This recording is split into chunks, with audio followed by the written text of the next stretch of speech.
Hi hello. ఈరోజు అయితే మన ఇంట్లో బీరకాయ పెసరపప్పు ఇంకా ప్లస్ దొండకాయ పచ్చిపులుసు.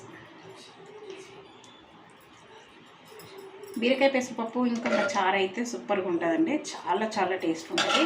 నేనైతే బీరకాయ పెసరపప్పు వండినప్పుడల్లా నేను పచ్చిపులుసు అయితే కంపల్సరీ చేసేస్తాను. ఎందుకంటే ఇవి రెండు కాంబినేషన్ ఇట్లా కలిపేసి తింటే సూపర్ ఉంటుంది. టేస్ట్ అయితే చాలా చాలా బాగుంటుంది.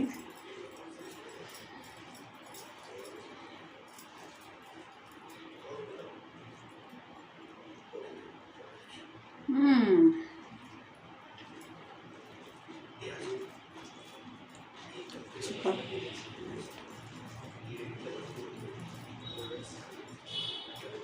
చాలా చాలా బాగుంది. ఇంకా దొండకాయ కర్రీ కూడా చేశాను.